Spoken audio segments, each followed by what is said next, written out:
안녕하세요. 멋진 아재입니다. 여러분, 경제가 어떻게 될까요?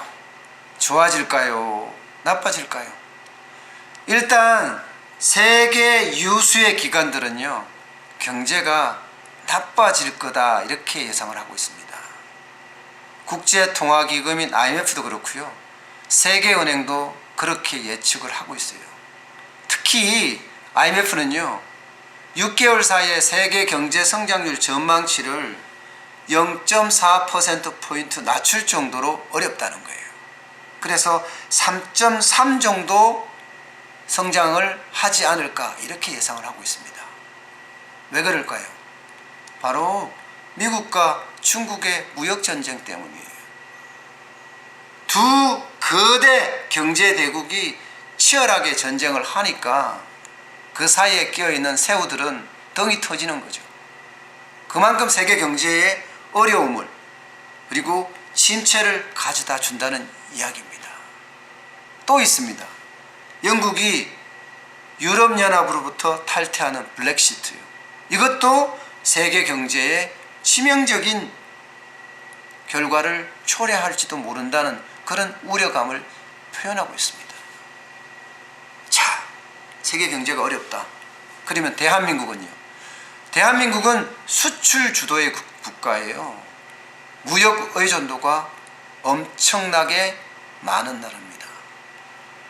그러면 우리는 진짜 고민해야 돼. 어떻게 할지 생각을 많이 해야 된다니까요. 경기에 대한 진단도 정확하게 내려야 됩니다. 그래야지 처방도 정확하게 내릴 수가 있는 겁니다. 그런데 이게 문제예요. 문재인 대통령도 홍남기 경제부총리도 경제에 대해서 정확하게 진단하고 있지 못하는 것 같습니다.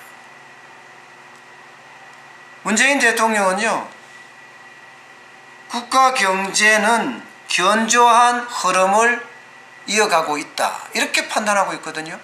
홍남기 경제부총리는 긍정적인 모멘텀이 있다 이렇게 판단하고 있고요.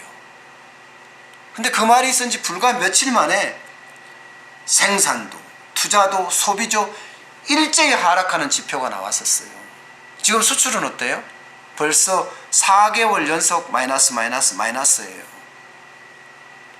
그만큼 대내외 여건이 좋지 않다는 이야기예요. 그러면 정확한 진단이 필요한데 그 정확한 진단이 없으니 안타까울 따름입니다. 솔직히 국밥집을 하는 제 입장에서도 보면 경기가 안 좋다는 것은 느끼거든요. 자영업자 소상공인 전체 취업자 수 중에 25%나 차지를 합니다. 여기가 경기의 끝단, 경제의 끝단에서 와르르 무너지고 있어요. 이거요 계속 전이될 거예요. 중소기업으로, 중견기업으로, 나아가서는 대기업으로까지 전해질 가능성이 굉장히 커집니다. 이렇게 전이가 되면 경제는 부진이 아니라 침체의 늪으로 빠질 수밖에 없는 겁니다. 그런데 현실에 대한 정확한 이해가 없으니까 거기에 대한 정확한 정책이 안 나오는 거고, 정확한 정책이 안 나오니까 정책이 현장에서 먹히지가 않는 겁니다. 다행이라고 해야 되나요? 얼마 전에 기획재정부가 발표한 경제 동향 그린북이요. 거기서는 주요 지표가 하락하는 걸 보고 부진이란 말을 처음으로 썼어요. 문재인 정부 들어서 아마 처음 썼을 거예요. 부진이란 단어를요. 그런데 한국개발원 KDI가 썼는 거하고는 또 완전히 다릅니다. KDI는 경제 전체의 부진이다 이렇게 썼거든요. 근데 그린북에서는요, 그게 아니에요. 지표가 부진이다. 생산의 지표가 부진이고 투자의 지표가 부진이고 소비의 지표가 부진이지 경제 전반에 대한 부진이 아니다. 또 이렇게 말을 했어요. 그렇게 말하니까 왜 이렇게 말하지? 하고 들여다봤습니다. 들여다봤더니 추가 경정 예산이 걸려 있는 거예요. 추경을 하려면 경기 침체 이거 분명해야 되거든요. 국가재정법에 보면 재해라든가 재난이라든가 아니면 경기 침체라든가 이런 내용이 있어야지만이 추경을 편성할 수가 있습니다. 꼼수라는 거죠. 꼼수. 경제 부진이라고 쓴 것은 지표에 대한 부진이라고만 일단 표현을 했지 경제 전체에 대한 부진이라는 표현을 안 썼고요. 지표에 대한 부진이라는 걸 가지고 추경을 받기 위해서 꼼수를 부렸다는 게 일반적인 이야기입니다. 추경도 마찬가지입니다. 추경도 IMF에서는 뭐라고 그랬습니까? GDP의 0.5% 내에서 그죠? 추경을 편성하라고 그랬죠. 근데 그 추경은요. 경제를 부양시키는데 분명히 써야 한다고 못을 박았습니다.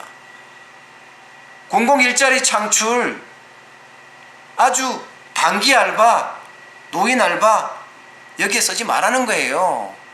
미래 한국 경제가 성장할 수 있는 그곳에다가 집행을 하라는 겁니다. 쉽게 말하면 경기 부양을 하라는 겁니다. 할까요? 모르겠어요. 지금 세계 경제는 점점 어려워지고 있고 한국 경제도 어려워지고 있습니다. 그에 따르는 정확한 진단과 그리고 그에 따르는 또 정확한 정책이 현장에서 완전하게 합치돼서 효과를 발휘를 할 때 경제는 살아나지 않을까 그렇게 생각을 합니다. 추경도 단기 일자리 창출에 고민하지 말고 분명하게 미래 성장을 위한 그곳에다가 써야 할 겁니다. 오늘 여기까지 하겠습니다. 고맙습니다.